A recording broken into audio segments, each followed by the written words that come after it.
Good morning बच्चों, मैं सुनील शर्मा और आप सभी का जीपीएस एकेडमी में एक बार फिर से स्वागत है।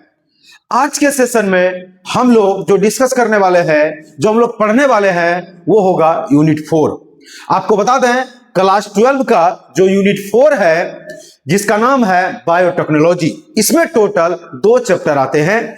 आज हम लोग इस वीडियो में चैप्टर 11 जो है वो कंप्लीट करने वाले हैं। चैप्टर 11 से कौन कौन से इंपॉर्टेंट क्वेश्चन आने वाले हैं, कितना इंपॉर्टेंट है वो, क्या इस बार आएंगे, ये सारी चीजें आज हम लोग इसी वीडियो में जानने और सीखने वाले हैं। तो आप लोग तैयार हो जाइए इन पूरे सेशंस को देखने के लिए। और इस सेशंस में आप जितने भी वीडियो देखेंगे वो आपके बोर्ड एग्जाम के लिए इंपॉर्टेंट तो हैं, लेकिन जब आप इनको पढ़ोगे तो आपको बहुत ईजी से और कम समय में, अभी केवल मात्र वीडियो के सेशंस में ही आपको आसानी से याद रहने वाला है। तो हमारे सेशंस के साथ अंत तक बने रहिएगा। चलिए, तो एक करके हम जो यहां पर यूनिट का नाम और फिर जो है चैप्टर के हम लोग क्वेश्चन सॉल्व करने वाले हैं, लेकिन उससे पहले अपने यूनिट का नाम हम लोग पढ़ रहे हैं यूनिट 4 बायोटेक्नोलॉजी। बायोटेक्नोलॉजी नहीं, बायोटेक्नोलॉजी, जैव प्रौद्योगिकी।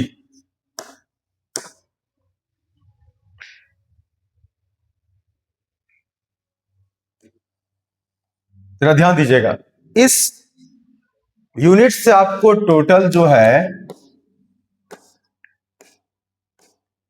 12 मार्क्स जो है एग्जाम में पूछा जाता है। ठीक है, अब आइए, इसमें हम लोग पढ़ेंगे चैप्टर 11, जिसका नाम है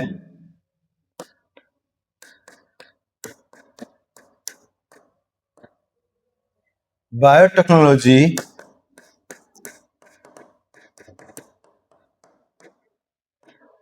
प्रिंसिपल्स एंड प्रोसेस। इसी को हम लोग कहते हैं जैव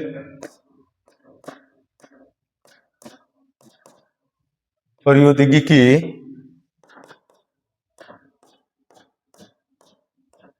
सिद्धांत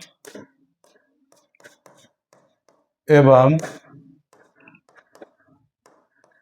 प्रक्रम।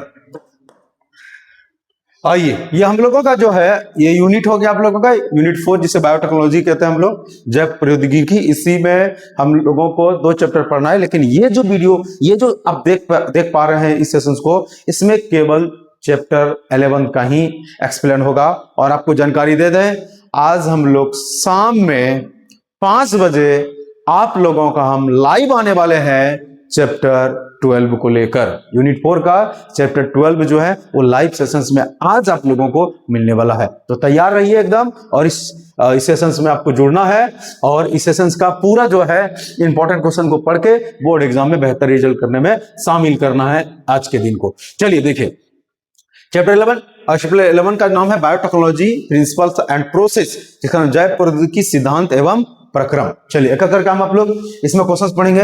आपको हम बता दें थोड़ा सा, इस चैप्टर में जितने भी क्वेश्चंस होने वाले हैं बहुत ज्यादा इंपॉर्टेंट, एग्जाम बोर्ड एग्जाम में आने वाला सवाल आप पढ़िए तो आपको अनुभव हो जाएगा, अच्छा ये सब क्वेश्चन पूछा गया, आएगा एकदम। और सबसे बड़ी बात जानते क्या है, आपको बहुत इजी से समझ में आने वाला, बहुत इजी से। तो चलिए तैयार हो जाइए। तो एक एक करके जो है हम लोग क्वेश्चंस को पढ़ते हैं। सबसे पहला क्वेश्चन जो हम लोगों का रहेगा, जो बहुत ज्यादा इंपॉर्टेंट होने वाले हैं 2026 के लिए, क्या सवाल है आपको पूछा जाएगा, बायो टेक्नोलॉजी जैव प्रौद्योगिकी,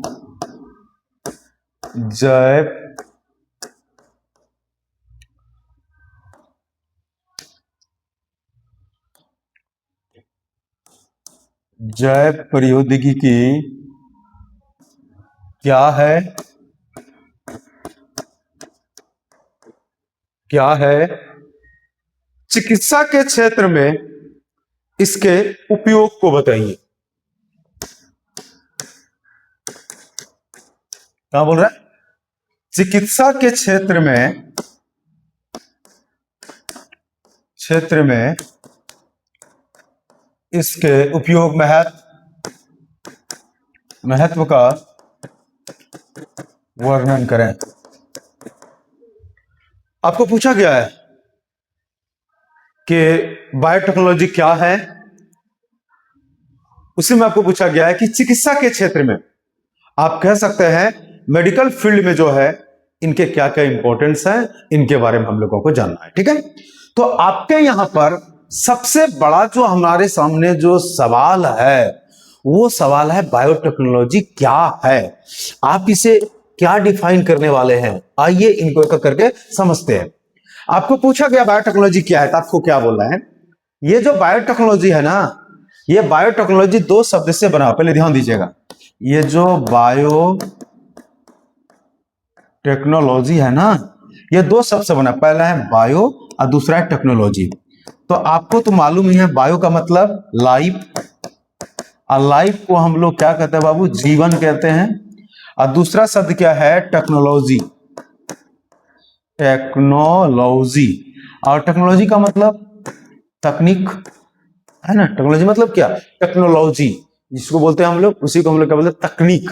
तकनीक एक तरह की आप कह सकते हैं विधि, मेथड, ऐसे बोल सकते हैं ना। तो आपको पूछा गया बायोटेक्नोलॉजी क्या है, तो आप कह सकते हैं यहां पर कि बायोटेक्नोलॉजी एक ऐसी तकनीक है, एक ऐसी टेक्नोलॉजी है। बोले बायोटेक्नोलॉजी एक ऐसी तकनीक है जिसके द्वारा किसी जीवों के शरीर से विशेष पदार्थ को प्राप्त किया जाता है। गौर कीजिए, हम क्या बोले, किसी जीव के, जीव मतलब यहां बोले जिसमें जीवन हो, जिसमें जीवन होगा, वही हमने कहा आपको कि बायोटेक्नोलॉजी एक ऐसी तकनीक है जिसके द्वारा किसी जीव के शरीर से विशेष पदार्थ को, उनके शरीर में जो स्पेशल पदार्थ है, चाहे वो जीन भी हो सकता है या तो फिर कोई जीव भी हो सकता है, जीवों के शरीर में उपस्थित डीएनए का टुकड़ा, जीन, एंजाइम या और भी तरह के केमिकल सब्सटेंस, बायोमोलिक्यूल्स आप बोल सकते, जिसमें डीएनए, आरएनए सब उसमें आ जाएंगे, है ना। तो हमने कहा आपको क्या कि बायोटेक्नोलॉजी एक ऐसी तकनीक है जिसके द्वारा किसी जीव के शरीर से विशेष पदार्थ को प्राप्त किया जाता है और उस विशेष पदार्थ का उपयोग हमारे दैनिक जीवन में उपयोग होने वाले महत्वपूर्ण पदार्थ का निर्माण करने में किया जाता है। आपको हमने जो डिफिनेशन बोला वो आप एक बार मेरे साथ केवल रिपीट कर लीजिए, फिर हम आपको इसको तोड़कर एक्सप्लेन करते हैं। हमने क्या कहा कि बायोटेक्नोलॉजी एक ऐसी तकनीक है, बायोटेक्नोलॉजी एक ऐसी तकनीक है जिसके द्वारा किसी जीव के शरीर से विशेष प्रकार के पदार्थ को प्राप्त किया। विशेष प्रकार के पदार्थ डीएनए, आरएनए या कोई एंजाइम, जीन, कोई भी चीजें हो सकती है। वही बोले आपको, किसी जीव के शरीर से विशेष पदार्थ को प्राप्त किया जाता है और उस विशेष पदार्थ का उपयोग हमारे दैनिक जीवन, माना बात कर रहे हैं, हमारे दैनिक जीवन में उपयोग होने वाले महत्वपूर्ण पदार्थ का निर्माण करने में किया जाता है। मेरे दोस्त, हमारे लिए महत्वपूर्ण पदार्थ क्या हो सकता है?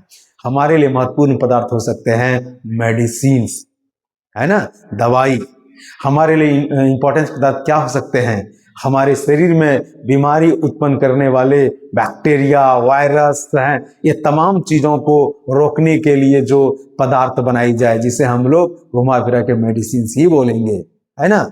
इसके अलावे हमारे शरीर के लिए कुछ ऐसे केमिकल्स को तैयार किया जाता है जो हमारे शरीर में, हमारे शरीर की जो ग्रोथ है उनको बढ़ाने के लिए करते हैं, है ना। तो वो सारी चीजें, इनके इंपॉर्टेंस में हम लोग पढ़ने वाले हैं। तो वही हमने कहा आपको कि यहां पर बायोटेक्नोलॉजी का मतलब यहां पर क्या है, आप इनको जरा समझिए ध्यान से।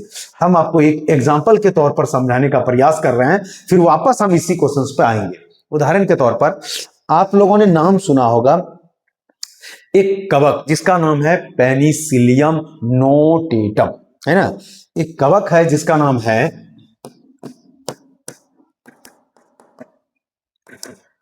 Penicillium notatum. ये एक कवक है, फंजाई है।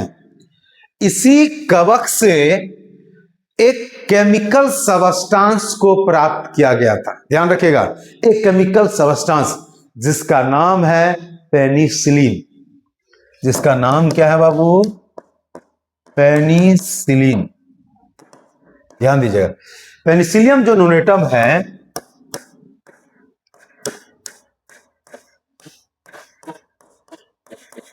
पेनिसिलियम नोटेटम, इससे जो एक रासायनिक पदार्थ प्राप्त किया गया जिसका नाम क्या है? पेनिसिलिन। मेरे बच्चों, आपको बता दें, ये जो पेनिसिलिन है, इन्हीं से जो है दवाई बनाई जाती है, मेडिसिन बनाई। किसका? एंटीबायोटिक, है ना। तो इसी पेनिसिलिन से एंटीबायोटिक बनाई जा रही है और इसी एंटीबायोटिक को हम लोग खाते हैं, जिसे बोलते हैं ना पेनिसिलिन। तो आपको बता दें, इसका निर्माण करने वाला ये जो पेनिसिलिन जो आपको दिख रहा है, ये जो पेनिसिलिन जो आपको दिख रहा है ना, इस पेनिसिलिन का जो सबसे पहले जो आविष्कार किया था ना, अलेक्जेंडर फ्लेमिंग ने, है ना। अलेक्जेंडर फ्लेमिंग ने बेचारा ने 1928 में जाकर इस पेनिसिलियम नोनेटम से पेनिसिलिन जो है एंटीबायोटिक को तैयार किया। तो हम क्या कह रहे हैं कि ये रासायनिक पदार्थ वो किसी जीव के शरीर में उससे प्राप्त करके एंटीबायोटिक बनाया गया, और वो एंटीबायोटिक का उपयोग कौन कर रहे हैं? हम लोग कर रहे हैं, है ना। हमारे शरीर में बैक्टीरिया, फंगस, क्या कहते हैं, प्रोटोजोआ, इनके जो संक्रमण है उसको रोकने के लिए करते हैं हम लोग। तो आपको वही हमने कहा आपको कि बायोटेक्नोलॉजी क्या है, तो बोले बायोटेक्नोलॉजी एक ऐसी तकनीक है जिसके द्वारा जीवों के शरीर से विशेष पदार्थ को प्राप्त किया जाता है और उस विशेष पदार्थ का उपयोग हमारे दैनिक जीवन में उपयोग होने वाले महत्वपूर्ण पदार्थ का निर्माण करने में किया जाता है। मेरे दोस्त, बायोटेक्नोलॉजी जो है, बायोटेक्नोलॉजी जो वर्ड है, शब्द है, बायोटेक्नोलॉजी,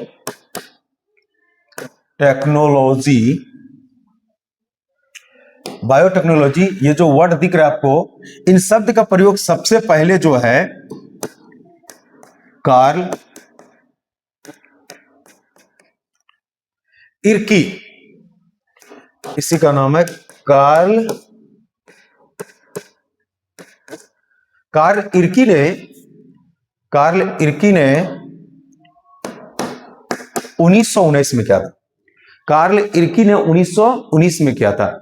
आप लोगों को थोड़ा याद होना चाहिए, जलियांवाला बाग हत्याकांड 13 अप्रैल 1919, जिस समय अपने देश के ऊपर अंग्रेजों ने हमला करके हमारे देश के उन सभी देशवासियों को खत्म कर दिया जिसका कोई गुनाह नहीं था, बेवजह का बंदी बनाकर, है ना। तो वो दिन और उस समय में बायोटेक्नोलॉजी का आविष्कार हो रहा था, 1919 का बात कर रहे हैं, है ना। तो बायोटेक्नोलॉजी जो है, इन शब्द का प्रयोग सबसे पहले जो यूज किया गया वो किया गया था कार्ल इर्की के द्वारा। कब? 1919 में। चलिए, कोई दिक्कत आप लोगों को? तो आप डिफिनेशन लिख देंगे और उसके साथ में इस चीजों को ऐड कर देंगे। कंप्लीट हो गया। अब इससे हम लोग आगे बढ़ते हैं। क्या चीज है हम लोगों का? अब इनके इंपॉर्टेंस को पढ़ेंगे एक एक करके। आपको यही तो आप लोगों को कमाल का चीजें सीखने के लिए मिलेगा ना, इनके इंपॉर्टेंस को। अब क्या क्या इनके इंपॉर्टेंस में है, आइए समझिए। बायोटेक्नोलॉजी के महत्व किसके क्षेत्र में? चिकित्सा के क्षेत्र में। चिकित्सा के क्षेत्र में बायोटेक्नोलॉजी के महत्व सबसे पहला नंबर किसमें उपयोग करेगा? तो सबसे पहला नंबर कहता है इंसुलिन के उत्पादन करने में। इंसुलिन के उत्पादन करने में, है ना।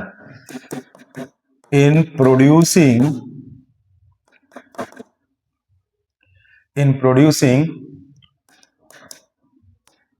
इंसुलिन, है ना। क्या बोले? इन प्रोड्यूसिंग इंसुलिन, इंसुलिन के उत्पादन करने में। अब जरा ध्यान दीजिएगा क्या कहता है आपको।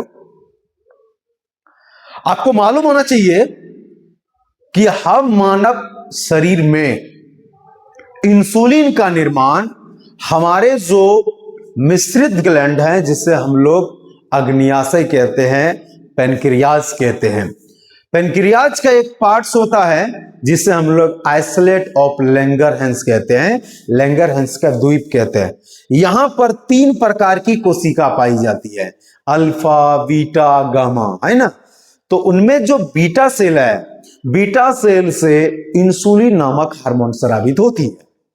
तो इस इंसुलिन स्रावित करने वाले बीटा सेल में एक विशेष प्रकार की जीन पाई जाती है जो इंसुलिन का प्रोड्यूस करती है, इंसुलिन को स्रावित करते हैं, इंसुलिन का मैन्युफैक्चर करते हैं, है ना। यहीं से इंसुलिन बनती है।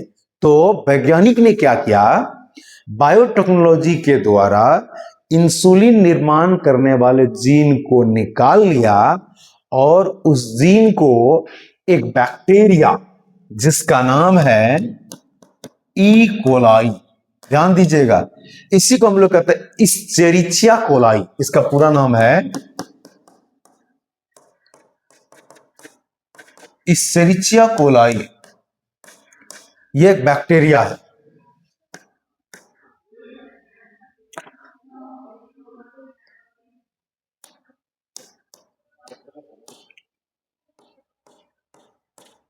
इस्चेरिचिया कोलाई, इस इस्चेरिचिया कोलाई जो बैक्टीरिया है, इस बैक्टीरिया के शरीर में उपस्थित जो डीएनए है उनसे लाकर उस जीन को जोड़ दिया गया और फिर ये जो बैक्टीरिया है इस्चेरिचिया कोलाई बैक्टीरिया, ये बैक्टीरिया बड़े पैमाने पर इंसुलिन का उत्पादन करने लगे, है ना। तो इस्चेरिचिया कोलाई बैक्टीरिया के द्वारा जो इंसुलिन का उत्पादन किया जाता है, उस इंसुलिन को इंसुलिन ना कह के उसे होमुलिन कहते हैं। उसी को हम लोग क्या कहते हैं, होमुलिन,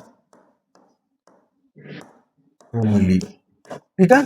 और मेरे प्यारे बच्चों, इसी इंसुलिन का मतलब होमुलिन का उपयोग हमारे देश या अन्य देश में उपस्थित जो लोग डायबिटीज के शिकार है, मधुमेह से जो ग्रसित है, वो अपने शरीर के जो ग्लूकोज है उसको कंट्रोल करने में, मतलब आप कह सकते हैं कि मधुमेह को कंट्रोल करने के लिए इस इंसुलिन का उपयोग बड़े पैमाने पर कर रहे हैं। बोले कोई दिक्कत? तो आपको हमने क्या बोला कि बायोटेक्नोलॉजी का पहला जो आपको मेडिकल के क्षेत्र में, चिकित्सा के क्षेत्र में उपयोग जो बताए सबसे पहला, तो क्या करने में, तो आपके हमने कहा इंसुलिन उत्पादन करने में। तो बायोटेक्नोलॉजी का उपयोग जो है इंसुलिन उत्पादन करने में किया जा रहा है। चलिए, कोई दिक्कत आप लोगों को? चलिए, जो चीज हम बोल रहे हैं उसको लिखना है, जो चीज हम बोल रहे हैं वही चीज लिखना है और कुछ नहीं। आइए, दूसरा जो है इसका इंपॉर्टेंस है। अब अगला क्या है, एंटीबायोटिक के उत्पादन करने में, है ना। उसी को हम लोग बोलते हैं बाबू प्रतिजैविक, प्रतिजैविक के उत्पादन करने में, है ना। वही हम इन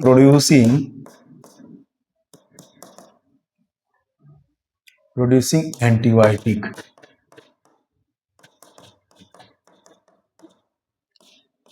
आइए ध्यान दें क्या बोल रहे हैं, एंटीबायोटिक का उत्पादन करने में कैसे। आइए इनको समझते हैं पहले क्या कह रहे हैं। प्रतिजैविक जो लिखना है आपको, सुनिएगा, प्रतिजैविक एक ऐसी औषधि है जो हमारे शरीर में बीमारी उत्पन्न करने वाले सूक्ष्म जीव, यहां पर कौन कौन सूक्ष्म जीव होगा, बैक्टीरिया होगा, फंगस होगा जिसे कवक कहते हैं, कवक होगा, प्रोटोजोआ होगा और ज्यादा से ज्यादा हेलमिंथेस होगा, है ना। इन सबको मारने का काम करते हैं, इनको, इनके कार्य को करने से रोका जाता है।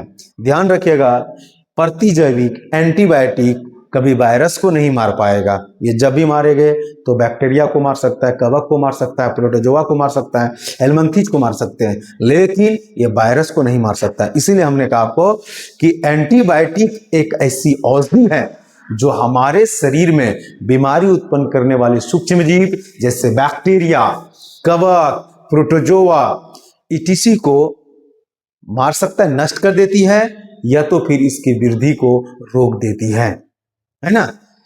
अब आपको बताते हैं इन्हीं एंटीबायोटिक का जो उत्पादन बड़े पैमाने पर बायोटेक्नोलॉजी कर रहे हैं। कैसे, तो आपको बताया अभी ना कि ये कवक या बैक्टीरिया के शरीर में जो इंपॉर्टेंट पदार्थ होते हैं, जो वो केमिकल सब्सटेंस होते हैं, उसको निकाला जाता है और फिर उनका उपयोग जो है हमारे दैनिक जीवन में उपयोग होने वाले महत्वपूर्ण पदार्थ का निर्माण करने में किया जाता है ना। तो हमने कहा कि प्रतिजैविक का निर्माण बड़े पैमाने पर बायोटेक्नोलॉजी के द्वारा किया जा रहा है। चलिए, कोई दिक्कत आप लोगों को? अब चलिए, ये दूसरा हो गया बच्चों। अब आते हैं तीसरा नंबर। क्या कहता है आपको तीसरा नंबर में? ये तो प्रतिजैविक था। अब अगला जो है वो है इंटरफेरॉन। इंटरफेरॉन के उत्पादन करने में कहते हैं इन प्रोड्यूसिंग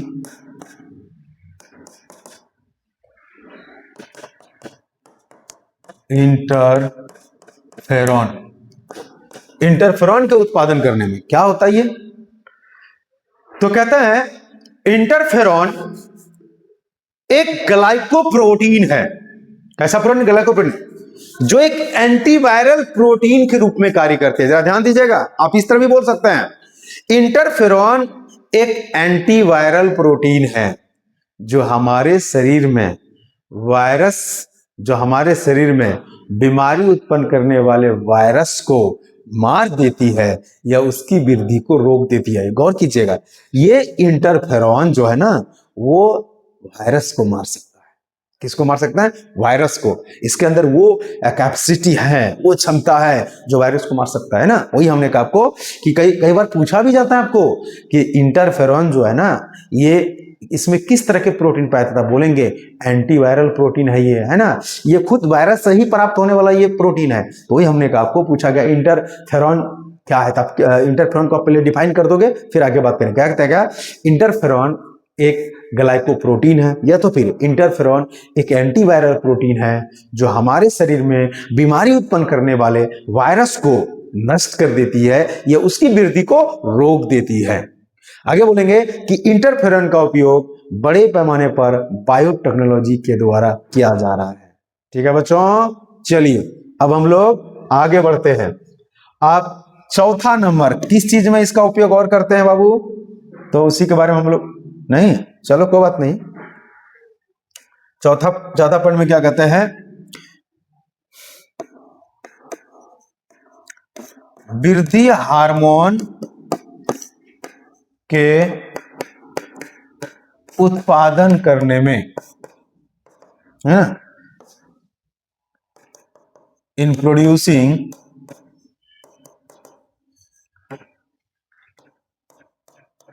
ग्रोथ हार्मोन। देखिए, तो वृद्धि हार्मोन का उत्पादन करने में वो कैसे? आप जरा ध्यान दिए क्या बोल रहे हैं। आप पहले जान ले वृद्धि हार्मोन कहते हैं क्या। वृद्धि हार्मोन मानव शरीर में जो ये बौनेपन होते हैं, जैसे किसी में अगर वृद्धि हार्मोन बहुत कम निकला तो वो बौना रह जाएगा, है ना, द्वार रह जाएगा, नाटा रह जाएगा। और बहुत ज्यादा निकला तो अनावश्यक रूप से लंबा हो जाएंगे, है ना। तो हमने कहा आपको वृद्धि हार्मोन के उत्पादन में आप इस तरह बोल सकते हैं कि वृद्धि हार्मोन मानव शरीर में बौनेपन को दूर करने में इसका उपयोग किया जाता है, बौनेपन को दूर करने में। और अब जो ये वृद्धि हार्मोन है, इनका उत्पादन भी जो है वो बायोटेक्नोलॉजी के द्वारा किया जाता है। ठीक है बच्चों, किसके द्वारा? बायोटेक्नोलॉजी के द्वारा बड़े पैमाने पर किया जाता है। और जो बच्चे बौने रहते हैं उनको लंबे करने में, एक बचपन में ही, शुरू से ही उनको लंबे होने में मदद करते हैं ये वृद्धि हार्मोन। ठीक है, चलिए अब अगला पांचवा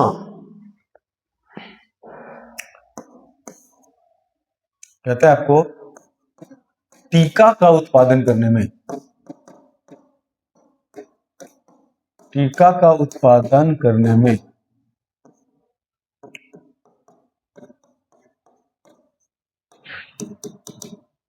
इन प्रोड्यूसिंग वैक्सीन। हाँ, क्या कर रहा हूं? तो वैक्सीन का उत्पादन करने में, तो क्या बोलेंगे आपको? कहते हैं क्या, किसी बीमारी के खिलाफ, किसी बीमारी के विरुद्ध शरीर में एंटीबॉडीज का निर्माण करने के लिए जो दवाई खिलाई जाती है, पिलाई जाती है या इंजेक्शन के द्वारा लगाई जाती है, उसे हम लोग क्या कहते हैं? वैक्सीन या टीका कहते हैं, है ना। और इस प्रोसेस को हम लोग क्या कहते हैं? टीकाकरण, वैक्सीनेशन। ठीक है बच्चों, हमने कहा आपको क्या कि किसी बीमारी के खिलाफ, किसी बीमारी के विरुद्ध शरीर में एंटीबॉडीज के निर्माण के लिए जो हमें दवाई दी जाती है ना, उसी दवाई को हम लोग क्या कहते हैं? टीका कहते हैं। वो दवाई आपको इंजेक्शन के थ्रू भी दे सकता है या तो आपको पिलाई भी जा सकता है, ऑरल के द्वारा भी, है ना। तो इन्हें हम लोग क्या कहते हैं? तो इन्हें टीका कहते हैं। और ये जो प्रोसेस हुआ जो लगाने का, इसी को हम लोग कहते हैं टीकाकरण या इसी को हम लोग कहते हैं वैक्सीनेशन। ठीक है बच्चों, तो आपको बता दें वर्तमान समय में जो है कई सारे बीमारियों का जो है वैक्सीन बन चुकी है। जैसे आप लोग कोरोना देख रहे हैं, है ना, फिर पोलियो हो गया, उसका बन चुका है, टीबी उसका बन चुका है ना, टाइफाइड उनका बन चुका है। तो जिस तरह से बीमारियां हैं उन सभी का जो है वैक्सीन जो है वो लगातार बन रही है। ठीक है बच्चों, चलिए, तो ये जो आपका जो क्वेश्चन था 5 मार्क्स में पूछा जाने वाला, इस साल इसका चांस बहुत ज्यादा है। और इन्हीं से जुड़ा हुआ एक और क्वेश्चन है जो हम आपको बात करेंगे, जहां से इससे बहुत सारा मैच करेगा, क्योंकि इसी का ही पार्ट है वो क्वेश्चन। तो आपको जब बताएंगे तो उसमें और आपको ये समझ में आएगा। चलिए ठीक है बच्चों, तो हम लोग अगला क्वेश्चन जो है अब वहां पर चलते हैं। तो जो है न्यू पेज लेते हैं और क्या कहते हैं आप लोगों को? दूसरा नंबर क्वेश्चन, है ना। दूसरा नंबर क्वेश्चन क्या है? क्वेश्चन में कहते हैं आपको पूछा गया पीसीआर। पीसीआर क्या है, इसके क्रियाविधि के विभिन्न चरणों का वर्णन करें और इसके उपयोग को लिखें। आइए अब इनको पहले समझते हैं पीसीआर क्या है। हम लोग का सवाल जो दिया गया वो दिया पीसीआर क्या है, इसके क्रियाविधि के विभिन्न चरणों का वर्णन करें और इसके उपयोग को लिखें, यही ना। आइए समझते पहले क्या कहते हैं। जैसा कि आप लोग पीसीआर जो पढ़े हुए, पीसीआर का पूरा नाम क्या है? पॉलीमरेज चेन रिएक्शन, यही ना, जिसे हम लोग क्या बोलते हैं बाबू? इसी को हम लोग बोलते हैं पॉलीमरेज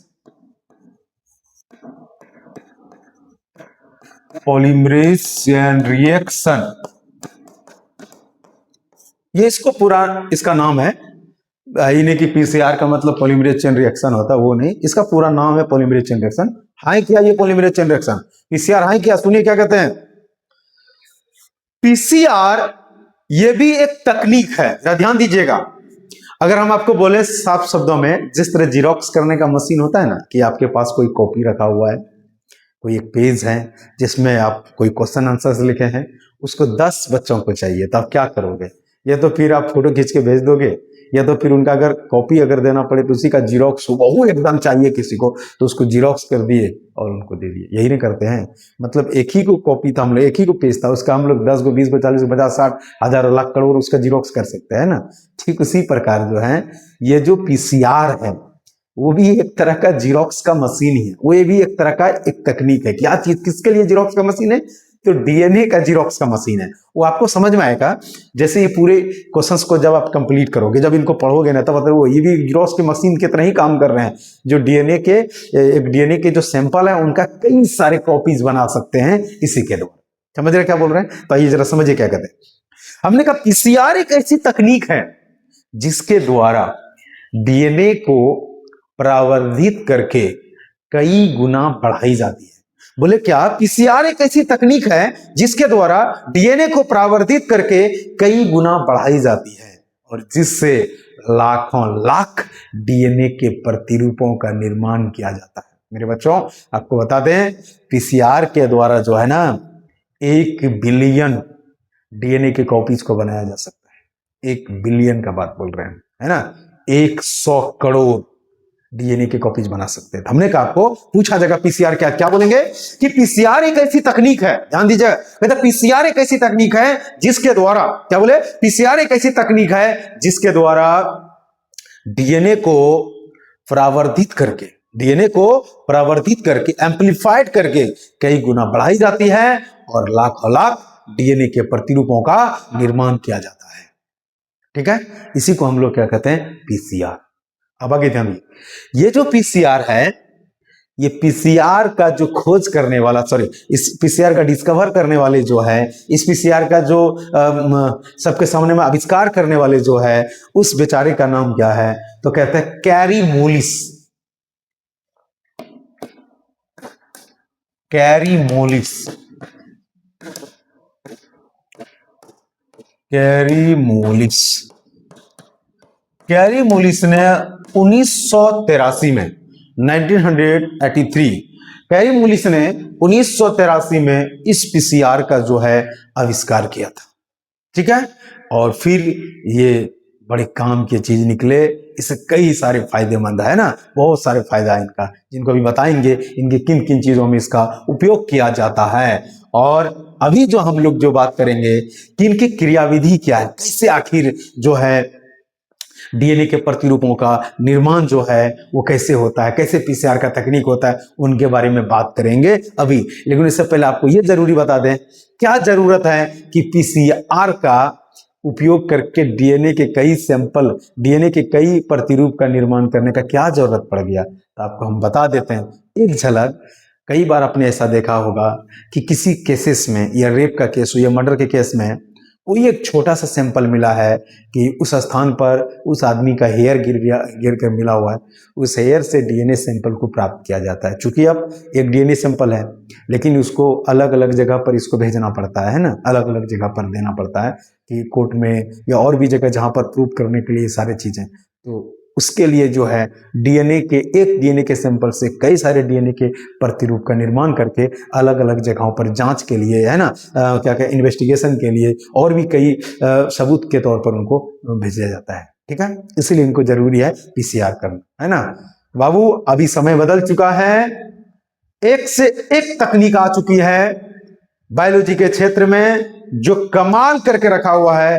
कोई भी अपराधी बच नहीं सकता है, चाहे वो कहीं भी हो, बच नहीं सकते हैं, क्योंकि अभी तकनीक इतना आ गया है ना, आप गलती करो आप पकड़ा जाओगे, कोई रोक नहीं सकता आपको, है ना। इसलिए कोशिश कीजिए कि आप कोई भी ऐसा गलती ना करें जिससे फिर आपकी जिंदगी जो है वो बेकार हो जाए। इसलिए ध्यान रखें, हमें अपनी जो उम्मीद हम जो बनाए हुए हैं, हमारी जो कोशिश रहती है, वो कोशिश है एक आपको अच्छा इंसान बनाने का, और आपसे हम यही उम्मीद रखते हैं अच्छा इंसान बनने का ही प्रयास कीजिए। ठीक है, आइए आप जो आ रहे हैं, अब इनका जो क्रियाविधि है, आइए इनके जो क्रियाविधि उनके बारे में बात करते हैं। तो नीचे लिखेंगे पीसीआर, और एक चीज यहां पर हम आपको क्लियर कर दें, इनके साथ में जोड़ के और क्या क्या लिखना है कि सबसे पहले आपने पीसीआर का परिभाषा दे दिया कि पीसीआर एक ऐसी तकनीक है, बोले पीसीआर एक ऐसी तकनीक है जिसके द्वारा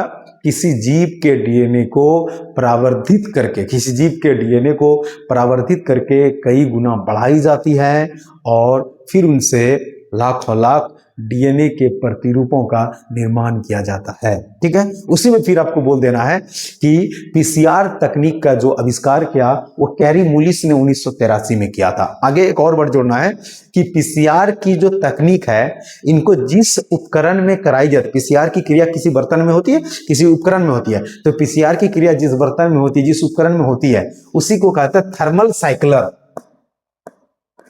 थर्मल साइक्लर, उसी का नाम है थर्मल साइक्लर। ध्यान रखो, ऑब्जेक्टिव में पूछा जा सकता है आपको कि ये जो तकनीक है ना थर्मल साइक्लर में, एक बर्तन उपकरण है थर्मल साइक्लर, उसी में पीसीआर की क्रियाविधि को कराई जाती है। ठीक है, चलिए आइए अब आते हैं यहां पर, हम लोग जो बात कर रहे हैं वो आते हैं यहां पर। क्या कह रहा है आपको, पीसीआर के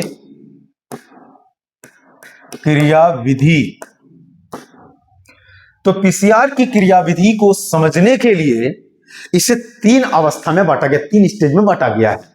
वो 3 अवस्था क्या क्या है?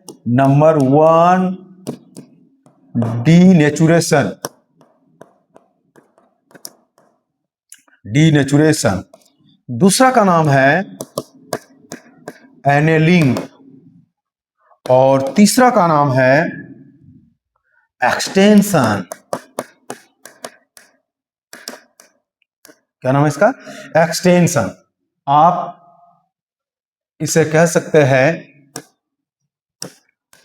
विकृतीकरण, कपानुशीलन और इसी को कहते हैं विस्तारण। आइए देखिए, आपका ये 3 वो मेथड है बच्चों, आपको बोल रहे हैं जितना इजी से आप इनको याद रख सकते हैं ना, वो आपको कोई बताने वाले नहीं है। यह आप ध्यान रखिएगा।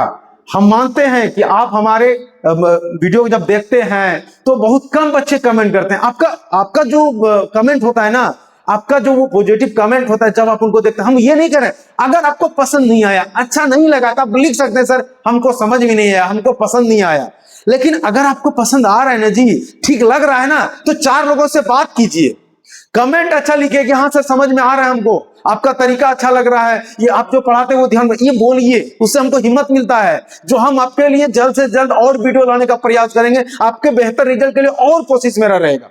कोशिश जो है, आपसे ऊर्जा मिलता है हमको। लेकिन आप लोग क्या है, बस आपको काम है केवल वीडियो देख लिए, बस काम खत्म, कोई मतलब नहीं है। अरे थोड़ा सा तो अपना एक बात को ध्यान में रखें कि अरे हमको क्या मिल रहा है उससे, हमसे तो हम आपसे तो ना पैसा मांग रहे हैं ना कुछ मांग रहे हैं। अरे आप वीडियो देख रहे हैं, अच्छा लग रहा है, तो उनमें भी अपना रिएक्शन तो कम से कम दे सकते हैं ना जी, है कि नहीं भाई ठीक लगा कि नहीं लगा, पसंद आ रहा है, समझ में आ रहा है कि नहीं आ रहा है। नहीं समझ आ रहा है तो वो भी लिख सकते हैं कि सर समझ नहीं आ रहा है, समझ आ रहा है तो खुलेआम बोलिए समझ में आ रहा है, अच्छा लगा सर।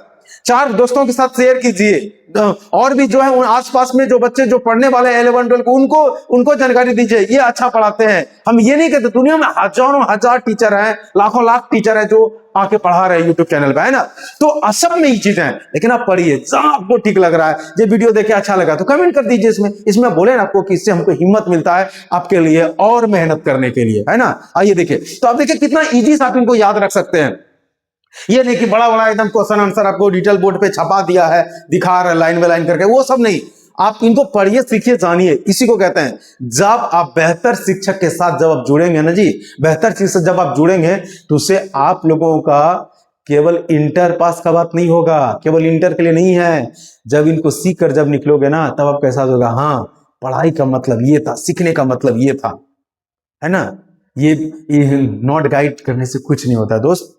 बहुत क्या कहते हैं उसे, मेहनत नहीं कहते हैं, मेहनत इसको कहते हैं जब आप आओ एग्जाम में आपके सामने में कुछ नहीं रहेगा, ओनली क्वेश्चंस बनाइए आप, आपकी काबिलियत। तो हम आपको कह रहे हैं, आप हमको भी देखकर सीख सकते हैं कि मास्टर आया बोर्ड में और यहाँ बकना चालू कर दिया। आपको भी वही करना है, आपको भी वही बनाना है हमको कि आप एग्जाम हॉल में जाइए, क्वेश्चन देखिए और क्वेश्चन का आंसर लिखिए। आइए देखिए क्या कह रहा है। तो हमने कहा पीसीआर की क्रियाविधि को समझने के लिए इन्हें 3 अवस्था में, 3 चरणों में बांटा गया है। सबसे पहला है डीनेचुरेशन, दूसरा नाम है एनेलिंग, तीसरा है एक्सटेंशन। अब तीनों को आप लोगों को लिखना है, कोई भारी नहीं, एकदम इजी से आप इनको याद रख सकते हैं। क्या कहते हैं जरा ध्यान दीजिएगा। कहते हैं क्या, डीनेचुरेशन में, विकृतीकरण में, इसमें आप लिखोगे, क्या लिखोगे, कहते हैं क्या इस चरण में डीएनए को, जरा ध्यान दीजिए, वो जो डीएनए प्राप्त किया ना किसी जीव से, डीएनए को जो पहले लेगा, फिर अब उसका जो है उसका प्रतिरूप बनाने के लिए, हजारों हजार बनाने के लिए अब उनको थर्मल साइक्लर में डाला गया। तो उसमें जो पहला चरण है वो है डीनेचुरेशन। क्या कहते हैं डीनेचुरेशन में, कहते हैं क्या डीनेचुरेशन में मतलब इस चरण में डीएनए को, या डीएनए का जो टुकड़ा है, उस डीएनए के टुकड़े को 92 डिग्री सेल्सियस टेम्परेचर पर। जरा गौर कीजिएगा बाबू, आपको वही चीजें तो बात करने वाले हम यहां पर। ज्यादा बड़ा मत ना, वाह ठीक है। देखो 92 डिग्री सेल्सियस टेम्परेचर पर 1 मिनट तक गर्म किया जाता है। जरा गौर कीजिएगा, हम डीनेचुरेशन के बारे में बात कर रहे हैं। हम चाहते हैं कि आइए जरा सा हम ये नेक्स्ट पेज को ले लेते हैं तो और हम लोगों को अच्छा लगेगा कि पहला जो चरण था डीनेचुरेशन, विकृतीकरण, विकृतीकरण। आइए विकृतीकरण में हमने कहा क्या कि डीनेचुरेशन में इस चरण में डीएनए को 92 डिग्री सेल्सियस टेम्परेचर पर 1 मिनट तक इससे गर्म किया जाता है। 92 डिग्री सेल्सियस टेम्परेचर पर 1 मिनट तक इनको गर्म करते हैं। जानते हो इससे क्या होगा? ये जो डीएनए है जो आपको दिख रहा है ना, जिसमें हाइड्रोजन दोनों हेलिक्स जोड़ के रखता है, यहां एडेनिन है, ये थायमिन से जुड़ा रहेगा, थायमिन एडेनिन से, साइटोसिन गुआनिन से, गुआनिन साइटोसिन से, इस तरह जो चार जुड़ा हुआ है ना, इनका जो हाइड्रोजन बंधन जो आपस में जुड़ा हुआ है ना, ये सबके सब जो हाइड्रोजन बंधन है वो टूट जाएगा विकृतीकरण में। ये हाइड्रोजन बंधन जैसे ही टूटेगा ना दोस्त, ये जो डीएनए का जो हेलिक्स है ना, वो इस तरह से अलग हो जाएंगे। यहां पर ये समझ आ रहा है हम क्या कह रहे हैं? तो हमने कहा आपको क्या कि डीनेचुरेशन में इस चरण में डीएनए को 92 डिग्री सेल्सियस टेम्परेचर पर 1 मिनट तक गर्म किया जाता है। बस इतना ही लिखना है, आगे उसमें बोल देना खाली कि गर्म किया जाता है, जिससे डीएनए के दोनों हेलिक्स के जो बीच में हाइड्रोजन बंधन है ना, वो हाइड्रोजन बंधन टूट जाती है और डीएनए का दोनों हेलिक्स एक दूसरे से अलग हो जाती है। लाइक ऐसे ऐसे डीएनए का हेलिक्स क्या होगा? अलग अलग हो जाएगा। कोई दिक्कत इसमें? चलिए अब जो हम लोगों का दूसरा चरण है जिसका नाम है एनेलिंग। क्या कहते हैं बाबू? एनेलिंग में कहते हैं क्या, अब जो टेम्परेचर है ना, उस टेम्परेचर को कम किया जाता है। पहले ज्यादा टेम्परेचर था 92 डिग्री, अब टेम्परेचर कम करते हैं। तो कहते हैं क्या, इस चरण में स्ट्रैंड युक्त अभिक्रिया मिश्रण, मतलब ये जो डीएनए जो यहां पर है, दोनों स्ट्रैंड अलग अलग हो गया, दोनों हेलिक्स अलग अलग हो गया ना, तो इसे हम लोग क्या बोल दिए? स्ट्रैंड, या तो बोल सकते डीएनए स्ट्रैंड युक्त अभिक्रिया मिश्रण। इससे केवल इसका नाम बोल दिए, ऐसे बोल दिया। हमने कहा कि स्ट्रैंड युक्त अभिक्रिया मिश्रण, और कुछ नहीं। इसमें बहुत सारे क्या कहते हैं केमिकल सबस्टेंस रहते हैं और उसमें डीएनए का टुकड़ा हो गया, इसलिए बोले उसको स्ट्रैंड अभिक्रिया मिश्रण। ठीक है, तो हमने कहा आपको कि एनेलिंग में इस चरण में आके टेम्परेचर कम होगा। तो हमने कहा आपको कि इस चरण में स्ट्रैंड युक्त अभिक्रिया मिश्रण को, किसका स्ट्रैंड? डीएनए का, है ना, डीएनए का स्ट्रैंड युक्त अभिक्रिया मिश्रण को टेम्परेचर को कम करके, जो पहले था डीनेचुरेशन में 92, कम करके इनको जो है ना 48 डिग्री सेल्सियस टेम्परेचर पर, 48 डिग्री सेल्सियस टेम्परेचर पर इसको 1 मिनट तक इनको गर्म किया जाता है। कितने मिनट तक? 1 मिनट तक इनको गर्म किया जाता है। तो जिससे क्या होगा ना, ये जो डीएनए का ये जो टुकड़ा, ये जो पार्ट्स था ना, ये और छोटा छोटा टुकड़ा में जो है ना ये बढ़ जाएंगे, और छोटा छोटा टुकड़ा में जो है ना वो बटने लगेंगे। समझ आ रहा है क्या बोल रहे हैं, है ना? और ये टुकड़ा में क्या होगा? बटने लगेगा। चलिए, कोई दिक्कत आप लोगों को? चलिए अब आगे, अब जो हम लोगों का तीसरा जो पार्ट है, तीसरा जो चरण है इनका, वो तीसरा चरण क्या है? तो आपको बोले एक्सटेंशन, है ना। तीसरा चरण क्या नाम है? एक्सटेंशन। इसी को हम लोग क्या कहते हैं? विस्तारण। क्या कहते हैं बाबू इसमें? विस्तारण में, एक्सटेंशन में कहता है क्या इस चरण में, अब टेम्परेचर को थोड़ा सा बढ़ाना है, कहता है क्या कि इस चरण में उस स्टैंड युक्त अभिक्रिया मिश्रण जो है ना, उस अभिक्रिया मिश्रण को 72 डिग्री सेल्सियस टेम्परेचर पर, कितना 72 डिग्री सेल्सियस टेम्परेचर पर 1 मिनट तक, कितने मिनट तक बाबू, 1 मिनट तक इन्हें गर्म किया जाता है। 1 मिनट तक इनको गर्म किया जाता है। और ये गर्म करने के बाद ये जो तीनों प्रोसेस था आपका, ये प्रोसेस लगातार इनको दोहराया जाएगा, लगातार इनको दोहराया जाएगा। समझ रहे क्या बोल रहे हैं? लगातार जब इनको दोहराते हैं तो आपको बता दें लाखों लाख डीएनए के प्रतिरूपों का निर्माण किया जाता है, लाखों लाख। आपको बता दें कि इसके द्वारा यानी पीसीआर के द्वारा 100 करोड़ डीएनए के कॉपीज को बनाया जा सकता है, 100 करोड़ गुना तक इनको बढ़ाया जा सकता है। मतलब 1 बिलियन गुना तक जो है ना, इस डीएनए को, जो डीएनए का जो सैंपल था उनको बढ़ाया जा सकता है। अर्थात 1 बिलियन डीएनए के प्रतिरूपों का निर्माण किया जा सकता है। ध्यान में रखिएगा। तो हमने आपको ये जो पीसीआर था, पीसीआर क्या है, इनके क्रियाविधि जो था 3 चरण में, उन तीनों चरणों के बारे में हम बात कर दिए, एक्सप्लेन कर दिए। और ये बना, इसको आप एक करके उसमें भाषा जिस तरह बोले उसको लिख लेना है। और आखिर में आपको बता दें इनके उपयोग किस किस चीजों में होते हैं। पीसीआर के उपयोग क्या क्या उपयोग, किन किन चीजों में उपयोग होता है बाबू?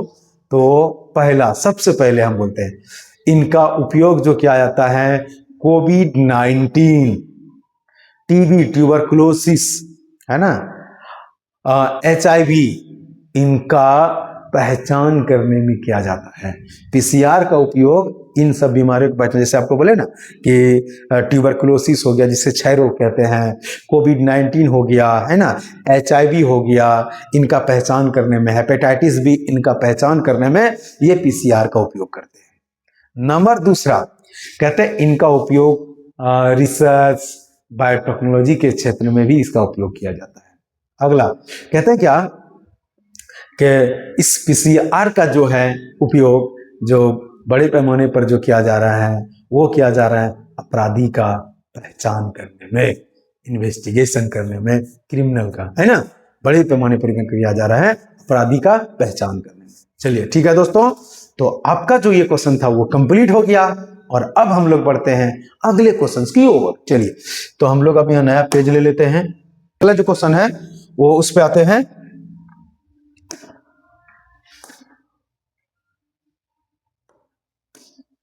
ठीक है, क्या है क्वेश्चन हम लोगों का?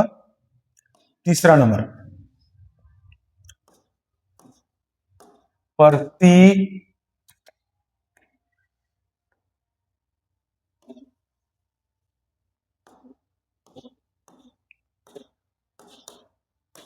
प्रतिबंधन एंजाइम, इसी को हम लोग क्या कहते हैं?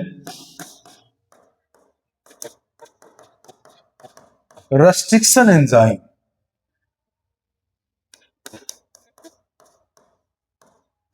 रेस्ट्रिक्शन एंजाइम, है ना। प्रतिबंधन एंजाइम क्या है, इसके प्रकार का वर्णन करें। पूछा जाएगा what is restriction enzyme, explain types. इनके जो टाइप है उनको हम लोगों को एक्सप्लेन करना होगा, है ना। तो आप इसे क्या करें, जरा ध्यान दीजिएगा। प्रतिबंधन एंजाइम में क्या बोलेंगे, जरा गौर कीजिएगा, बहुत इंपॉर्टेंट, ये पूछा जाता है आप लोगों को। कहता है ऐसी एंजाइम जो डीएनए के विशेष भाग को काटती है। जरा गौर कीजिएगा, कहता है ऐसी एंजाइम जो डीएनए के विशेष भाग को काटती है। ऐसी एंजाइम जो डीएनए के स्पेशल भाग को, स्पेशल पार्ट्स को काटती है, उसे हम लोग क्या कहते हैं? रेस्ट्रिक्शन एंजाइम कहते हैं, या उसी को प्रतिबंधन एंजाइम कहते हैं। मेरे दोस्त, प्रतिबंधन जो एंजाइम है इनका जो खोज किया था एक वैज्ञानिक जिसका नाम है अर्बर। क्या नाम उसका? अर्बर ने इसका खोज जो है 1963 में 1963 में इनका डिस्कवर किया था। तो आप इनके साथ में लिख सकते हैं इस तरह से कि प्रतिबंधन एंजाइम तो बोलेंगे ऐसी एंजाइम जो डीएनए के, बोले ऐसी एंजाइम जो डीएनए के विशेष भाग को काटती है उसे प्रतिबंधन एंजाइम कहते हैं। उसी में जोड़ दीजिएगा कि प्रतिबंधन एंजाइम का खोज अर्बर नामक वैज्ञानिक ने 1963 में किया था। बोले कोई दिक्कत आप लोगों को? तो आप यहां पर इसका एग्जांपल दीजिएगा अरेस्टिन एंजाइम का। इसका टाइप में भी तो हम लोग एग्जांपल पढ़ सकते हैं ना, उसका एग्जांपल यहां भी लिख दीजिएगा। तो क्या कहता है जरा ध्यान दीजिए। तो प्रतिबंधन जो एंजाइम होते हैं बाबू वो दो प्रकार के होते हैं। कितने प्रकार के? दो। एक लाइन छोड़ के नीचे लिखेगा कि प्रतिबंधन एंजाइम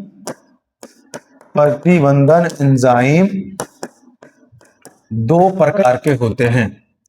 दो प्रकार के होते हैं। क्या क्या प्रकार है बाबू?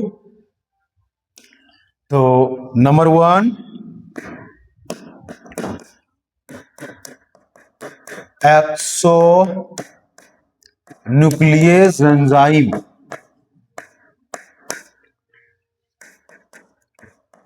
Exonuclease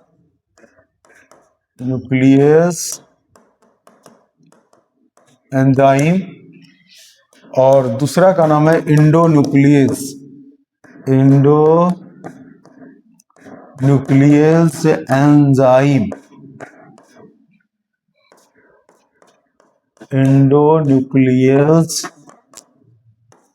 enzyme. चलिए ये दो प्रकार का आता है। क्या क्या बोले आपको? एक्सोन्यूक्लियस और दूसरा का नाम क्या बाबू? इंडोन्यूक्लियस। ये दो टाइप के जो एंजाइम है ये प्रतिबंधन एंजाइम का प्रकार है। एक एक करके हम दोनों को आपको डिफाइन कर देते हैं। तो पहला एक्सोन्यूक्लियस एंजाइम। क्या एक्सोन्यूक्लियस एंजाइम किसको बोलते हैं हम लोग? तो जरा सुनिएगा। कहता है ऐसी प्रतिबंधन एंजाइम, ऐसी रेस्ट्रिक्शन एंजाइम जो डीएनए के, बोले ऐसी प्रतिबंधन एंजाइम जो डीएनए के सिरे को, डीएनए के जो एंड पार्ट जो सिरे होते हैं, डीएनए के सिरे को जो है काटती है, उसे हम लोग क्या कहते हैं? Exonuclease enzyme. हमने वो फिर से हमने कहा आपको कि एक्सोन्यूक्लियस एंजाइम क्या क्या बोले? बोले ऐसी रेस्ट्रिक्शन एंजाइम, ऐसी प्रतिबंधन एंजाइम जो डीएनए के सिरे वाले भाग को, डीएनए के सिरे को काटते हैं, उसे हम लोग क्या कहते हैं? Exonuclease enzyme. इसके एग्जांपल में क्या बोलेंगे? Snake venom. ये जो एक्सोन्यूक्लियस है,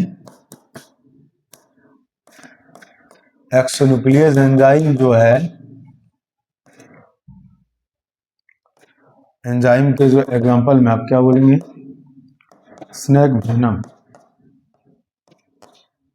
उसके बाद इसका और एग्जांपल क्या है? एक्सोन्यूक्लियस फर्स्ट, एक्सोन्यूक्लियस सेकेंड, ये इसका नाम है, ठीक है? एक्सोन्यूक्लियस फर्स्ट और सेकेंड, ये एंजाइम का नाम है एक्सोन्यूक्लियस एंजाइम का टाइप, इसके एग्जांपल है, ठीक है बाबू? तो इनके हो गया। अब आते हैं किसका बात कर रहे हैं? इंडोन्यूक्लियस का। आपको पूछेगा इंडोन्यूक्लियस एंजाइम क्या है, तो आप क्या बोलेंगे इंडोन्यूक्लियस? जरा ध्यान दीजिएगा।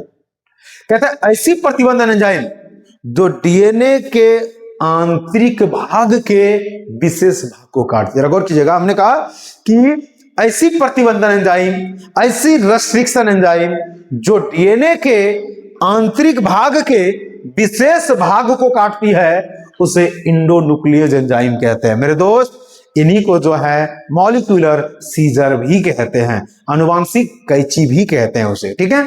तो ये जो इंडोन्यूक्लियस एंजाइम है, इंडोन्यूक्लियस एंजाइम के जो एग्जांपल है बाबू, वो क्या क्या है? इंडोन्यूक्लियस एंजाइम का एग्जांपल इंडोन्यूक्लियस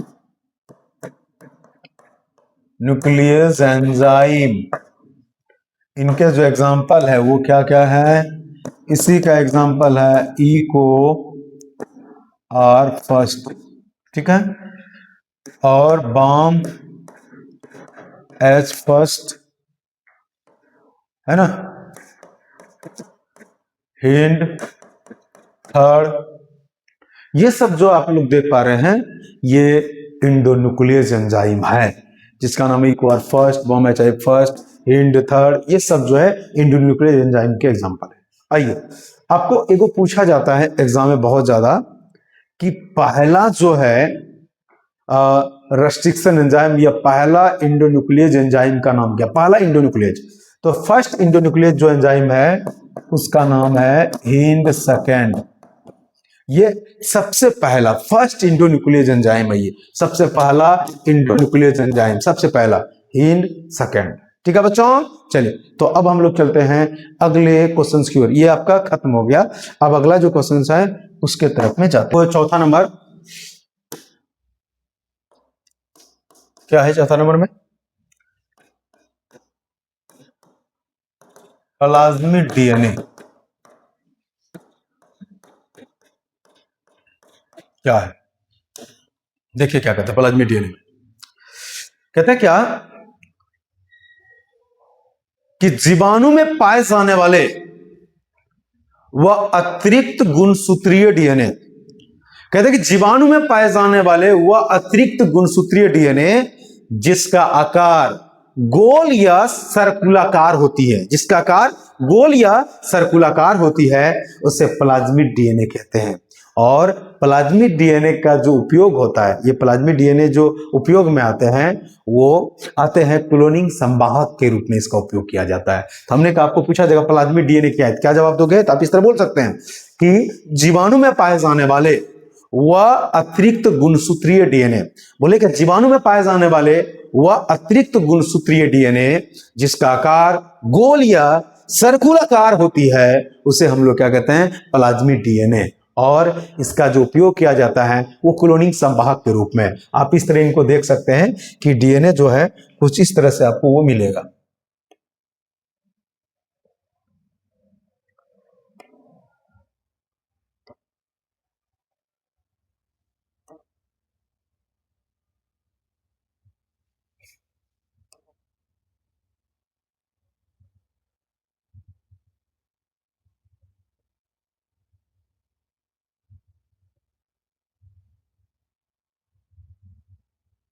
देखिए ये आपको दिख रहा है, और यहां पर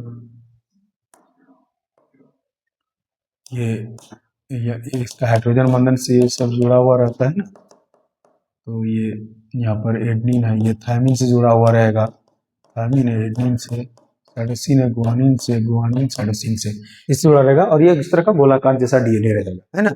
इसी डीएनए को हम लोग क्या बोलते हैं? Plasmid DNA. इन्हीं को क्या बोलते हैं? Plasmid DNA.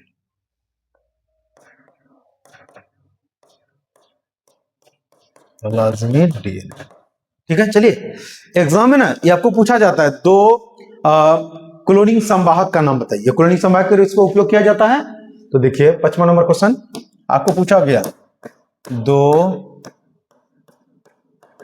क्लोनिंग संवाहक का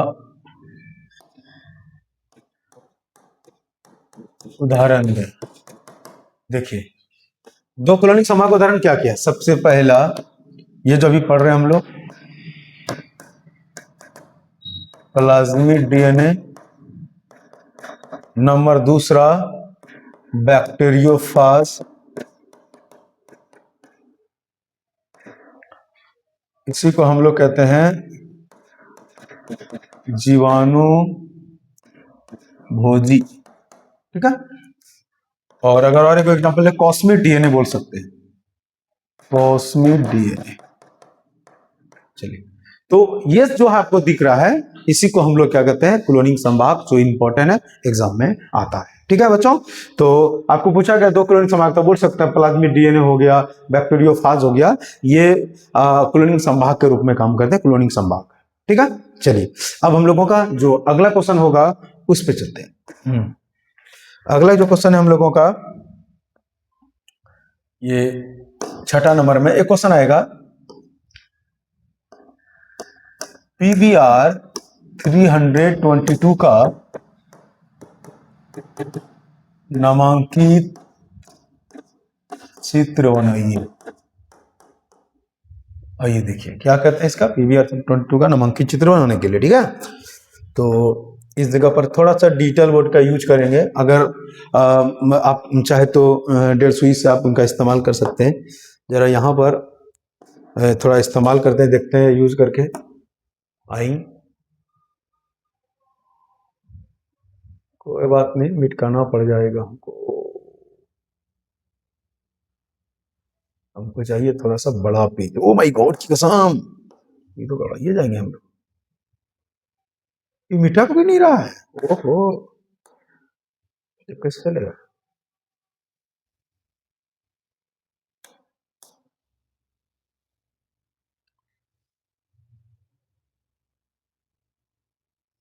हाँ, अब है।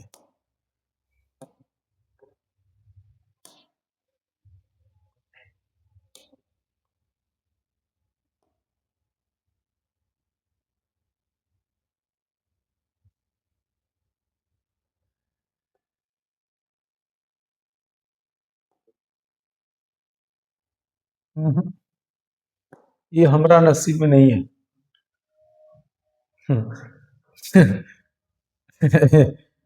इससे अच्छा है हम अपने हाथ से बना देते हैं दोस्त। अरे क्या करें।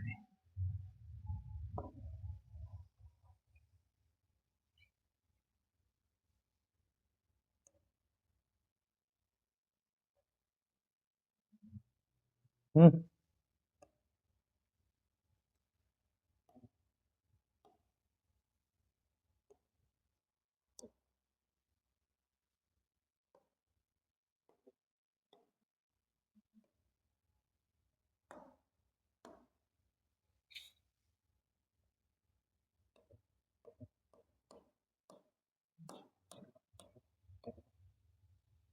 ठीक है, देखिए सबसे पहले तो जब डायग्राम बनाएंगे टोटल इसमें 8 को चैम्बर होना चाहिए, 8 को होना चाहिए। 1 2 3 4 5 6 7 8 है ना।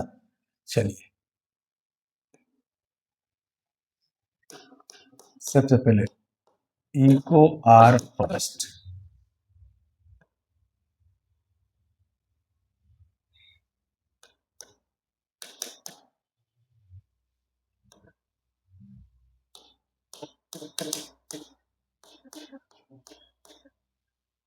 ठीक है। Bam H first, S L first,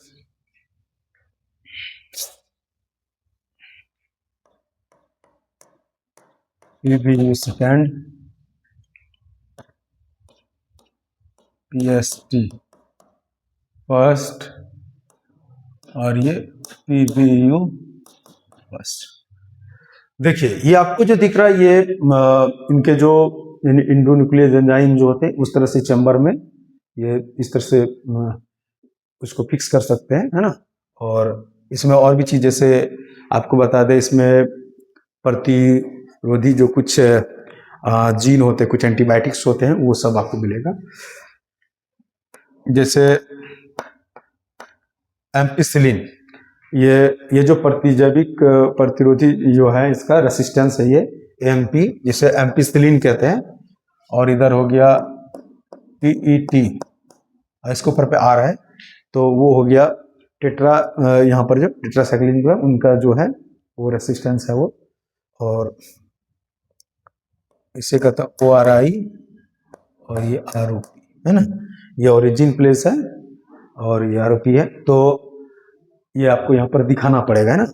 ये जीन है दोनों, और ये एंटीबायोटिक प्रतिरोधी जो काम करेंगे इनका। तो ये डायग्राम इनका जो बन जाता है, और इसको नीचे में आप इस तरह बोल सकते हैं PBR 322, है ना। ये डायग्राम बनाने के लिए अगर आपको आता है तब इस डायग्राम को बना सकते हैं। बाकी आप इनके पूरे एक्सप्लेन कर सकते हैं, पूरे तो वर्णन भी कर सकते हैं, समझ रहे हैं क्या बोल रहा है। तो आपको ये पूरा डायग्राम आपको बना दिए, आप स्क्रीनशॉट ले लीजिए, और ये क्वेश्चन आता है एग्जाम में, इंपॉर्टेंट है, इसका भी तैयारी कर लीजिए। ठीक है बच्चों, चलिए अब आते हैं हम लोग अगले क्वेश्चन की तरफ। स्क्रीनशॉट ले लीजिए आप लोग। अब अगला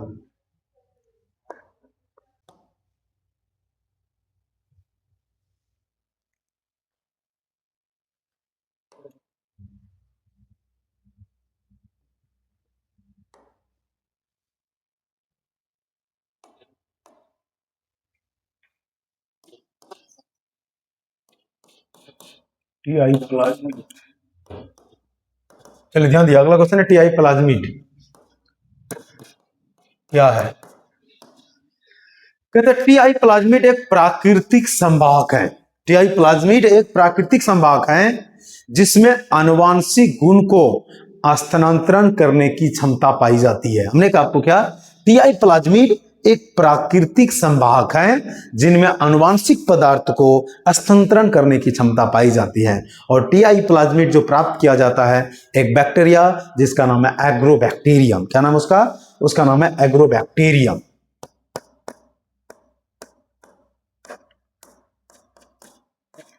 एग्रोबैक्टीरियम नामक जो है ये जीवाणु, इसी जीवाणु से प्राप्त किया जाता है। ठीक है, चलिए अब हम लोग का अगला क्वेश्चन क्या है? अगला क्वेश्चन है जेल इलेक्ट्रोफोरेसिस, है ना? इसी को हम लोग क्या कहते हैं? Gel electrophoresis. जेल इलेक्ट्रोफोरेसिस क्या है ना, पूछा जाता है, इंपॉर्टेंट है ये। तो आप इस तरह कह सकते हैं परिभाषा में, कहते हैं क्या, प्रतिबंधन एंडोन्यूक्लियस एंजाइम डीएनए को कई छोटे छोटे खंड में तोड़ देती है या काट देती है। बोले क्या, प्रतिबंधन endonuclease enzyme, restriction endonuclease enzyme DNA को कई खंडों में तोड़ देती है, डीएनए के विशेष भागों को कई खंडों में तोड़ देती है। इन्हीं खंडों को अलग करने की जो विधि होती है, डीएनए के इन्हीं खंडों को अलग करने की जो तकनीक होती है, विधि होती है, उन्हीं तकनीक को हम लोग क्या कहते हैं? जेल इलेक्ट्रोफोरेसिस, है ना, सॉरी, जेल इलेक्ट्रोफोरेसिस। तो हमने कहा आपको, फिर से पूछा था क्या बोले, जेल इलेक्ट्रोफोरेसिस क्या है, क्या बोलेंगे? तो हमने कहा आपको कि प्रतिबंधन एंडोन्यूक्लियस एंजाइम, जरा गौर कीजिएगा, कहता प्रतिबंधन एंडोन्यूक्लियस एंजाइम, ये एंजाइम डीएनए के विशेष भागों को कई छोटे छोटे टुकड़ों में तोड़ती है, कई छोटे छोटे भाग में बांट देती है। हमने कहा आपको कि प्रतिबंधन एंडोन्यूक्लियस एंजाइम डीएनए के विशेष भागों को कई छोटे छोटे खंड में तोड़ देती है। डीएनए के इन्हीं खंडों को अलग करने की विधि को, डीएनए के इन्हीं खंडों को अलग करने की विधि को क्या कहते हैं? Gel electrophoresis. क्या कहते हैं इसे? जेल इलेक्ट्रोफोरेसिस कहते हैं। क्या ये जो जेल इलेक्ट्रोफोरेसिस है, इसमें माध्यम के रूप में जो उपयोग किया जाता है वो एगारोज का, किसका उपयोग करते हैं? एगारोज का। और ये एगारोज जो है ना, ये एगारोज जो प्राप्त होती है, ये एगारोज जो प्राप्त होती है वो किससे होता है? अगर अगर से। किससे बोले? अगर अगर। ये एगारोज में जो है वो अगर अगर से इनको उपयोग करते हैं, प्राप्त करते हैं। तो आपको बताएंगे, आप लोग क्लास 11 में पढ़े तो बताइए, यह अगर अगर कहां से प्राप्त होती है? कमेंट बॉक्स में जरूर लिखिएगा, बहुत इंपॉर्टेंट, अगर अगर है ना, कहां से प्राप्त होती है। आइए देखिए, तो ये हम लोगों का जो 9 नंबर था वो हम लोगों का क्वेश्चन जो है वो सॉल्व हो गया यहां पर, है। तो अब अगला जो क्वेश्चन हम 10 नंबर क्वेश्चन क्या कहता है हम लोगों का? जीन थेरेपी, इसे बोलते हैं जीन चिकित्सा। जरा ध्यान दिया, जीन चिकित्सा में क्या बोलेंगे? कहते क्या, जीन चिकित्सा में सामान्य स्वास्थ्य एवं क्रियात्मक जीन के द्वारा, कहते क्या, सामान्य स्वास्थ्य क्रियात्मक जीन के द्वारा शरीर में उपस्थित जो दोषपूर्ण जीन है उनको विस्थापित कर देना, जीन चिकित्सा, या उसी को हम लोग जीन थेरेपी कहते हैं। एक बार ध्यान से सुनिएगा, हमने कहा क्या बोले आपको कि समान स्वस्थ एवं क्रियात्मक जीन के द्वारा, हमने कहा आपको कि समान स्वस्थ क्रियात्मक जीन के द्वारा शरीर में उपस्थित जो दोषपूर्ण जीन है उनको विस्थापित कर देना। क्या कर देना? उन्हें उसके स्थान से उसको हटा देना और उसका स्थान को ग्रहण कर लेना। यह क्या कहलाता है? जीन थेरेपी कहलाता है।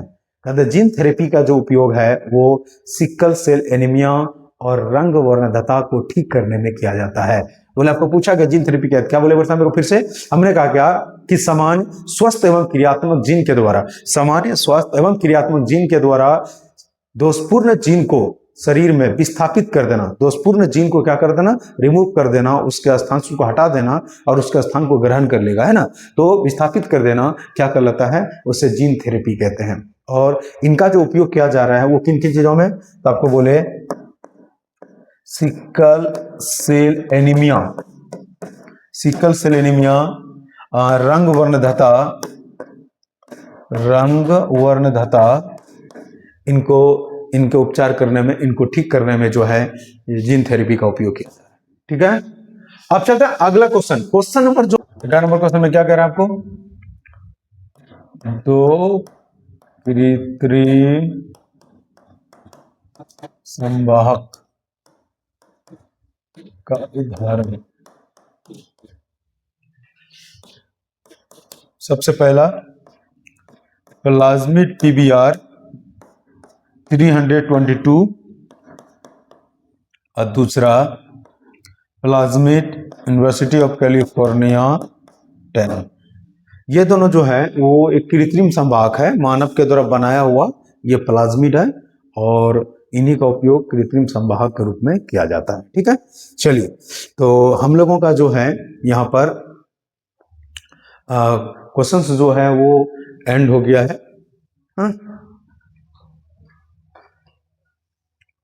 जो अगला क्वेश्चन है वो क्या है, बहुत ही कमाल का क्वेश्चन नंबर 12। और क्या क्वेश्चन है आपका, जेनेटिक इंजीनियरिंग, है ना। इसी को हम लोग कहते हैं आनुवांशिक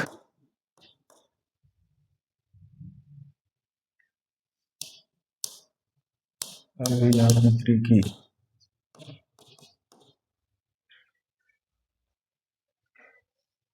या तो कृषि को कहते हैं रिकम्बिनेंट DNA टेक्नोलॉजी, है ना। इसी को हम लोग कहते हैं पुनर्योजन DNA तकनीक।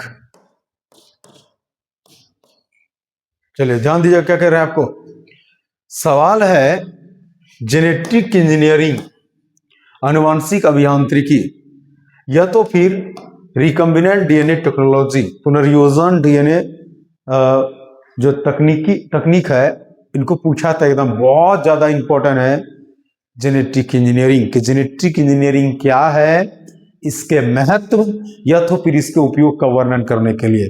तो मेरे प्यारे बच्चों, ये क्वेश्चन बहुत ज्यादा है इंपॉर्टेंट 2026 बोर्ड एग्जाम के लिए। तो आप लोगों को इस क्वेश्चन को, ये आखिरी क्वेश्चन है आप लोगों का, अच्छा से तैयारी कर लेना। हम लोगों को क्या कहता है, आपको जरा पहले समझिएगा। आपको पूछेगा जेनेटिक इंजीनियरिंग क्या है, कोई एग्जाम में जाएगा जेनेटिक इंजीनियरिंग क्या है, इसके महत्व को लिखने के लिए आए, या तो फिर इनके उपयोग लिखने वाले, एक ही चीजें हैं वही लिखना है। ठीक है, तो क्या कहते हैं इसको, प्रथम इस तरह कह सकते हैं कि जेनेटिक इंजीनियरिंग एक ऐसी तकनीक है, जरा गौर कीजिएगा, कहते हैं कि जेनेटिक इंजीनियरिंग एक ऐसी तकनीक है जिसके द्वारा किसी जीव के शरीर से मनोवांछित DNA को प्राप्त करना। हमने कहा आपको क्या कि जेनेटिक इंजीनियरिंग एक ऐसी तकनीक है जिसके द्वारा किसी जीव के शरीर से मनोवांछित DNA को प्राप्त करना और फिर उसे दूसरे DNA के साथ जोड़ देने की क्रिया को जेनेटिक इंजीनियरिंग, या उसी को हम लोग रिकम्बिनेंट DNA टेक्नोलॉजी कहते हैं। एक बार फिर से सुनिएगा, हमने क्या कहा, हमने कहा आपको कि जेनेटिक इंजीनियरिंग एक ऐसी तकनीक है, बोले जेनेटिक इंजीनियरिंग एक ऐसी तकनीक है जिसके द्वारा किसी जीव के शरीर से DNA को प्राप्त करना और फिर उसे दूसरे DNA के साथ जोड़ देने की क्रिया को जेनेटिक इंजीनियरिंग कहते हैं, या तो फिर उसी को हम लोग रिकम्बिनेंट DNA टेक्नोलॉजी कहते हैं। ठीक है, कहते हैं क्या कि ये जो जेनेटिक इंजीनियरिंग है ना, इस जेनेटिक इंजीनियरिंग का जो आविष्कार किया था उस बेचारे का जो नाम है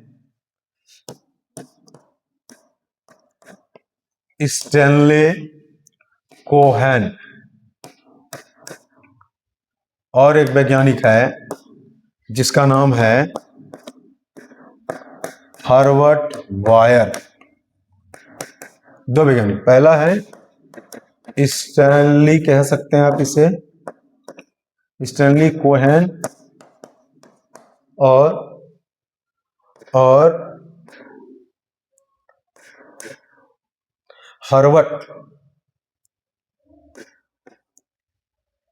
हर्बर्ट वायर। ये दो वैज्ञानिक है। इन दोनों ने मिलकर 1973 में, स्टैनली कोहेन और दूसरा हर्बर्ट वायर, इन दोनों ने मिलकर 1973 में जो है ना, ये जेनेटिक इंजीनियरिंग का जो आविष्कार किया। ठीक है, अब आपको बता दें, अब ये आपको इनके जो जेनेटिक क्या हुआ आपको बता दिए इनके खोज। अब इनके जो महत्व है, आइए महत्व या इनके उपयोग जो लिख सकते हैं यहां पर। इनका उपयोग किन किन चीजों में किया जाता है? पहला, नंबर 1, कृषि के क्षेत्र में। दूसरा, जो आप लोगों ने बायोटेक्नोलॉजी जो पढ़े थे ना, बायोटेक्नोलॉजी का जो महत्व पढ़े थे वो सारे महत्व इसमें आ जाएगा। आपको बता दिए, चीज ध्यान रखिएगा कि बायोटेक्नोलॉजी का ही एक पार्ट है जेनेटिक इंजीनियरिंग, मतलब जेनेटिक इंजीनियरिंग बायोटेक्नोलॉजी का ही पार्ट है। समझ रहे क्या बोल रहे हैं? बायोटेक्नोलॉजी दो प्रकार के होते हैं, एक है मतलब बायोटेक्नोलॉजी का जो क्रिया है दो पार्ट में बटा गया है, एक जेनेटिक इंजीनियरिंग और दूसरा केमिकल इंजीनियरिंग। तो हम लोग ये जेनेटिक इंजीनियरिंग पढ़ रहा है, तो इसमें हम लोग इसी एक के बारे में बात करेंगे। बाकी आप लोग जो बायोटेक्नोलॉजी में पढ़े हैं ना, उन्हीं को सब इसमें नोट कर देना है। ठीक है, एक करके हम आपके सामने में जो है वो कर रहे हैं और उसको लिख लीजिए। तो क्या क्या अगला है, तो आपको बोले थे क्या, इंसुलिन के उत्पादन करने में, है ना। तीसरा क्या था, इंटरफेरॉन के उत्पादन करने में। और चौथा क्या था, एंटीबायोटिक यानी प्रतिजैविक के उत्पादन करने में, है ना। और जो पांचवा है, बोले थे वृद्धि हार्मोन के उत्पादन करने में। और छठा नंबर आप बोल सकते हैं, बोले थे टीका का उत्पादन करने में। ठीक है बच्चों, तो हम लोगों का ये 2 नंबर से यहां तक तो आपको पढ़े हुए हैं, कोई दिक्कत नहीं। पहला नंबर जो है कृषि के क्षेत्र में, हम इसके बारे में आपको 2 पॉइंट में आपको इसको खत्म कर देंगे, इसको आप देख लीजिए, बाकी सब आपका पढ़ा हुआ है। उसी में जो आपको एक पहला नंबर क्या था, कृषि, एग्रीकल्चर, कृषि के क्षेत्र में। आइए क्या कहते हैं आपको, पहला नंबर कृषि के क्षेत्र में आप बोल सकते हैं जैविक खाद, है ना, जैविक खाद। क्या कहते हैं जैविक खाद में, इसी को बायो फर्टिलाइजर कहते हैं। कहते हैं कि जैविक खाद होते हैं क्या, जब किसी जिंदा जीवों का उपयोग मिट्टी की उपजाऊ शक्ति को बढ़ाने में किया जाता है। जब किसी जिंदा जीवों का उपयोग मिट्टी की उपजाऊ शक्ति को बढ़ाने में किया जाता है, तो उसी को हम लोग क्या कहते हैं, बायो फर्टिलाइजर, या उसी को हम लोग क्या कहते हैं, जैविक खाद। तो मेरे दोस्त, आपको यह मालूम होना चाहिए कि कृषि के क्षेत्र में जेनेटिक इंजीनियरिंग के द्वारा क्या किया जा रहा है। आप लोग नाम सुने होंगे दलहनी पौधा, तो दलहनी पौधे के जड़ में बैक्टीरिया रहता है ना, गांठ रहेगा दलहनी पौधे के जड़ में, गांठ, उसमें रहता है बैक्टीरिया, उसका नाम है राइजोबियम। ध्यान दीजिएगा, राइजोबियम। ये जो राइजोबियम जो बैक्टीरिया है ना, ये राइजोबियम बैक्टीरिया के शरीर में उपस्थित एक जीन पाई जाती है, उसका नाम है निफ जीन। ये जो निफ जीन है ना, यही निफ जीन वायुमंडल में उपस्थित जो नाइट्रोजन है, ये निफ जीन वायुमंडल में उपस्थित जो नाइट्रोजन है, उस नाइट्रोजन को नाइट्रेट में बदलने का काम करता है। क्यों? क्योंकि यही नीफ जीन नाइट्रोजनेज नामक एंजाइम सीक्रेट करते हैं और वो एंजाइम वायुमंडलीय नाइट्रोजन को नाइट्रेट में बदलने का काम करता है। तो वैज्ञानिकों ने क्या किया, इस नीफ जीन को निकालकर दूसरे पौधे में, है ना, धान के पौधे में और भी दूसरे पौधे में इस जीन को प्लांट कर दे रहे हैं। अब जिससे होगा ये कि ये नीफ जीन से जो है उस बैक्टीरिया का निर्माण होगा, राइजोबियम बैक्टीरिया का, और ये राइजोबियम बैक्टीरिया फिर वायुमंडलीय नाइट्रोजन को नाइट्रेट में बदलने का काम करेगा। ठीक है बच्चों, तो हमने कहा आपको कृषि के क्षेत्र में जो है जेनेटिक इंजीनियरिंग का उपयोग जो है वो राइजोबियम बैक्टीरिया को निर्माण करके जो मिट्टी की उपजाऊ शक्ति को बढ़ाने में किया जाता है। ठीक है बच्चों, तो चलिए, तो हमने आपको ये बता दिए कि ये जो कृषि के क्षेत्र में जो है ना, कृषि के क्षेत्र में जो है वो जैविक खाद के रूप में इनका उपयोग किया जाता है। चलिए, कोई दिक्कत? और आपको बता दें कि ये जेनेटिक इंजीनियरिंग के द्वारा ही जो है पौधा का जो है नई नई किस्मों का निर्माण करने में भी किया जाता है। यह पहला कर दिया, और लीजिए और दूसरा कर देते हैं इसी का, एक नंबर का, कि ये जेनेटिक इंजीनियरिंग के द्वारा प्लांट के नई नई किस्मों का निर्माण किया जा रहा है। मतलब पादप के किस्मों का निर्माण करने में किया जाता है। ठीक है बाबू, अब जितना भी है जैसे धान गेहूं हो गया, ये सब का नई नई किस्मों का निर्माण करने में किया जाता है। बाकी जो बच्चों आपको जो टोटल बताए वो ये जो है, ये सब जो बायोटेक्नोलॉजी में बताए ना, वो सारे इसी में वो चीज लिख देना, एक्सप्लेन कर देना। ठीक है, चलिए, तो मेरे प्यारे बच्चों, तो कल जो चैप्टर जो 11 था वो आपका कंप्लीट हो गया, और अब हम लोग मिलते हैं शाम में 5 बजे लाइव क्लास में। चलिए, बहुत बहुत धन्यवाद।